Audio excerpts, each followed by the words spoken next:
This week, a special edition of the Daily Buzz as we mark 30 years of the Business Journal by looking at 30 years of business growth.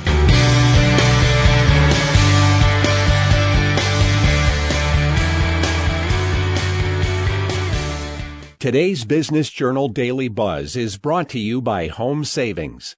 Show your school spirit. Now at Home Savings, you can get a custom debit card with a high school logo on it. More choices coming soon. Member FDIC. I'm Andrea Wood, publisher of the Business Journal.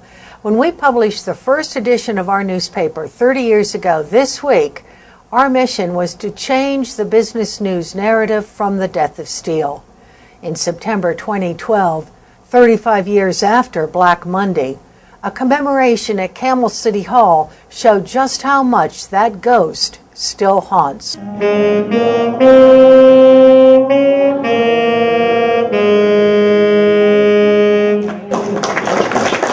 Jerry Seaman was the last president of the USW local at Sheet and Tube's Camel Works before it was disbanded. Today, he joined former co-workers in telling their personal stories, many wearing I Survived Black Monday t-shirts. When I was brought up, you got a job in a mill, it was a lifetime job. You know what I mean? You didn't worry about security. Now, it's not there. I mean, it's unfortunate. Since 1977, when these plants went down, we've lost 50,000 manufacturing jobs in the valley, and that's just United Steelworkers. There's been plant after plant after plant that's closed down. We're finally on a recovery mode, and we're bringing in some new companies and new industries, and we got the shell boom going on.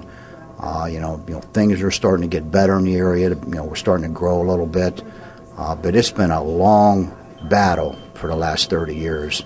Today, the death of steel narrative competes with a new narrative. Youngstown. If Youngstown can make it happen, pretty much anybody can.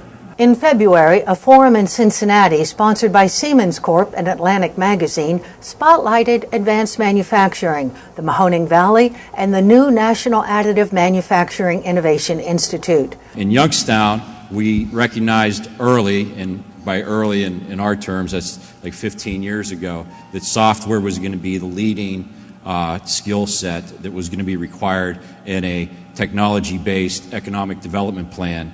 A few weeks before, President Obama's State of the Union included a shout-out to the 3D Printing Research Center. We also have the chance right now to beat other countries in the race for the next wave of high-tech manufacturing jobs.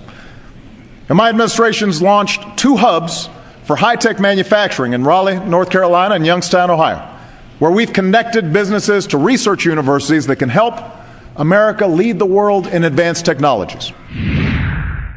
The new narrative, manufacturing is in the Mahoning Valley's DNA. People are wanting, obviously, something to happen immediately where thousands of jobs are being created. And the thing about this industry, is that it's going to transform all other industries. And we don't necessarily know how that's going to play out, but we're already seeing companies like Make Magazine and a lot of defense contractors that are now engaged in Youngstown. They would have never been engaged in Youngstown, Ohio before this. We're layering this step by step, very methodically. Now Mike Garvey's talking about a smart park to do the next 2 or 3 tiers of research with partners. And if you're doing the research, you get the first wave of manufacturing. Manufacturing innovation that leads to job creation is the goal of America Makes. Business and entrepreneurs taking what's learned here and putting it to work. There is no better example of this locally than Hometown Products in Columbiana County. Here's Dan O'Brien.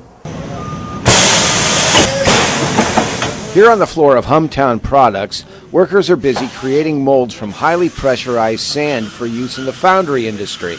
Customers will then pour metal into the mold to cast components for automobiles, rail cars, and aircraft, just as it's been done for years. If you can dream it, you can print it.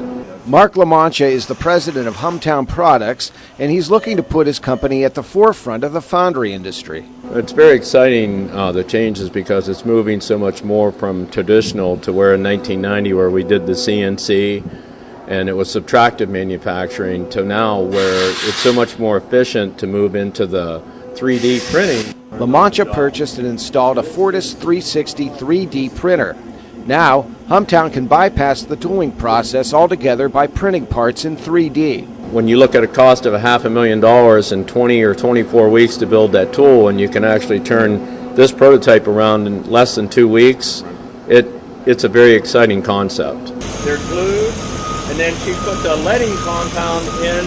Now, La Mancha wants to share the benefits of this new technology with others.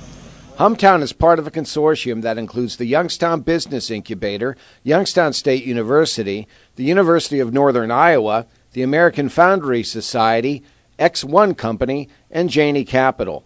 The group recently was awarded $1.3 million in funding to promote the use of additive manufacturing. We're very excited on how we can help all the people in the foundry industry see the benefit of these machines. And in doing so, La Mancha hopes to prepare them for nothing short of a revolution in the way people manufacture products. It will be one day where there's a factory of just these machines sitting there and printing them, and us retraining our industrial athletes to become programmers and to support the technology and the high performance maintenance of those machines. Tomorrow, more homegrown manufacturing success stories.